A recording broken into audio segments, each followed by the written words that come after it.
Olá, caros alunos. Iniciemos mais uma aula de filosofia. Vamos voltar a falar agora sobre a questão do poder na política. Mas por que poder? O que poder tem a ver com política? O que autoridade tem a ver com política? Esse é um conceito-chave, né? Uma primeira definição de poder, por exemplo, consiste na capacidade e oportunidade de impor ao outro a sua vontade. Então, detém o poder aquele que, por alguma razão, é mais forte e pode mandar, dar ordens. O que não tem poder obedece, né? E se submete à vontade do outro. Então, isso vai lá da época das cavernas, né? Vamos supor que um homem das cavernas maior, né, quer impor sua autoridade, por exemplo, querendo uma caverna. Ele vai lá e impõe sua autoridade através da força. Seria uma noção bem primordial da ideia de poder. Essa noção, ela implica também a noção de autoridade. E sob esse aspecto, o poder é a capacidade de ter suas ordens obedecidas. Entretanto, essa capacidade não significa apenas subjugar e neutralizar as vontades alheias, como é o exemplo que eu dei do Homem das Cavernas. Isso ocorre apenas em casos específicos. De um modo geral, o poder age administrando, organizando as vontades coletivas e particulares.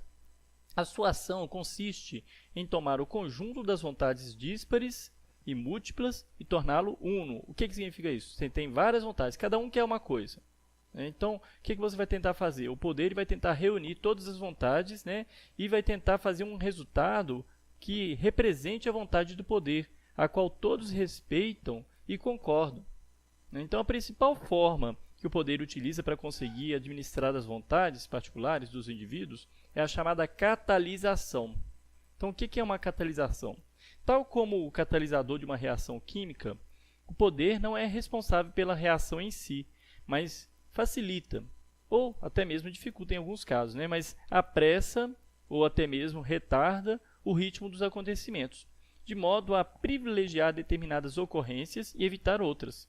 É com esse tipo de mecanismo que o poder administra as vontades em um dado grupo social, organizando-as em torno da vontade do governante.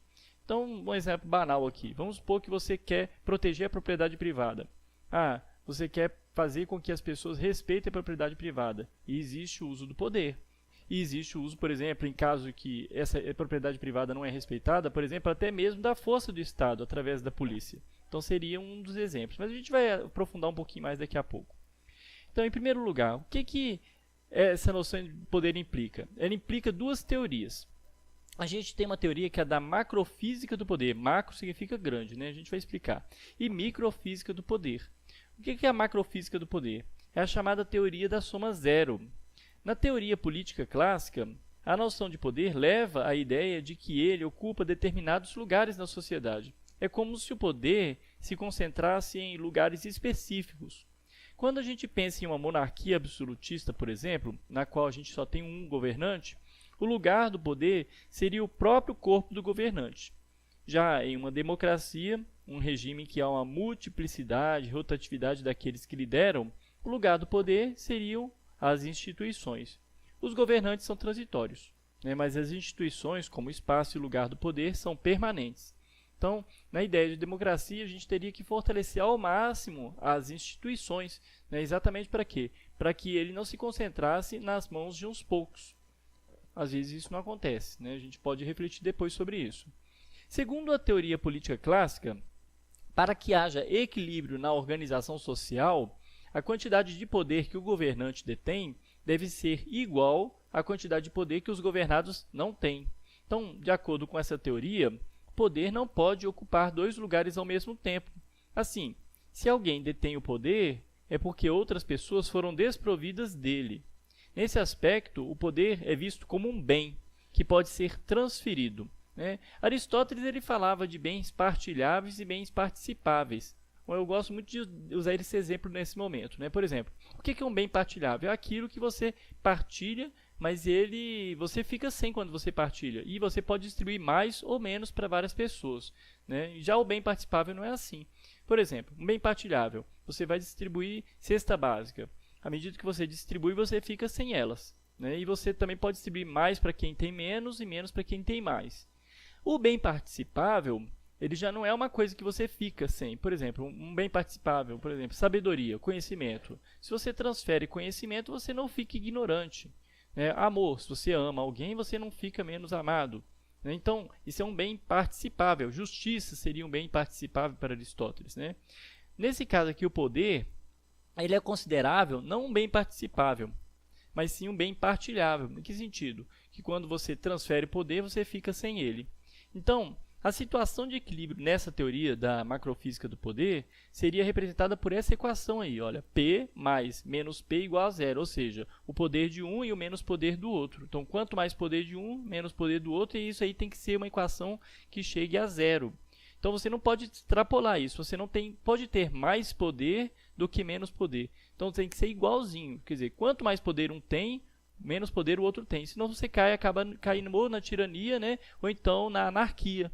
Se o governante tiver mais poder e menos poder que a soma dos governados, o conjunto estará em desequilíbrio. Então, essa organização não vai se sustentar.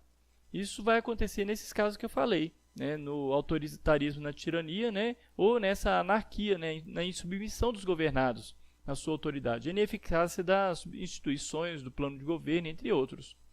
Essa teoria é conhecida por isso de soma zero, exatamente porque tem que dar zero essa equação. Se baseia em elementos espaciais e matemáticos.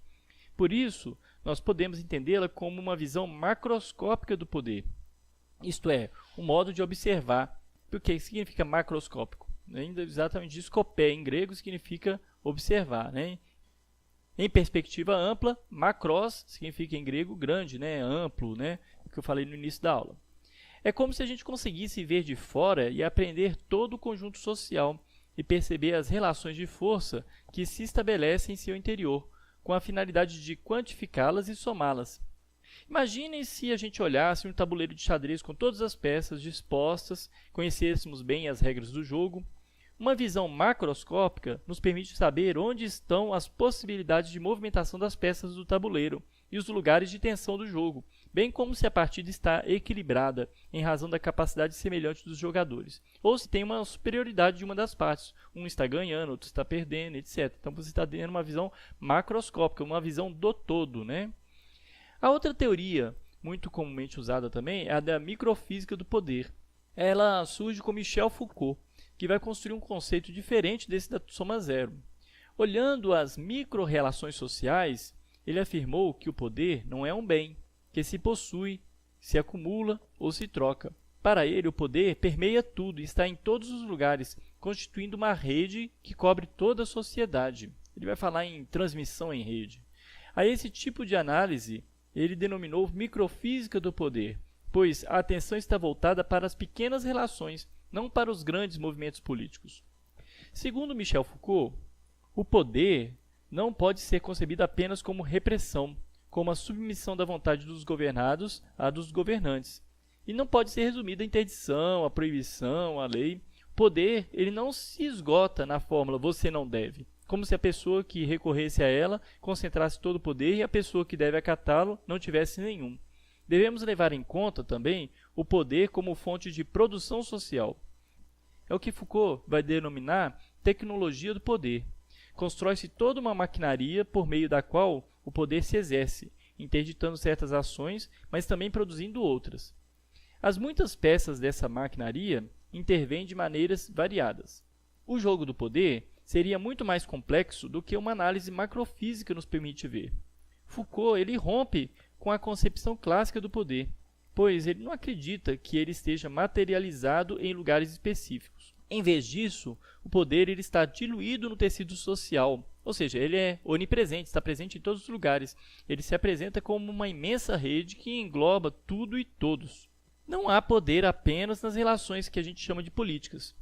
Há poder também na relação, por exemplo, entre pais e filhos, entre namorados, entre amigos, nas relações de trabalho. O poder está em tudo. É a partir dessa microfísica que se constroem os aparelhos de poder político nas macro-relações sociais. Segundo Foucault, essa multiplicidade de jogos, de força e de lutas se estabelece entre os indivíduos nas mais diversas situações, desde as relações interpessoais até os sistemas administrativos do Estado. Então ele vai resumir da seguinte forma, em 5 pontos. Primeiro, o poder ele se exerce, ou seja, ele não é algo que se conquiste, que se possua, que se perca e etc. Igual eu falei lá no exemplo anterior da soma zero.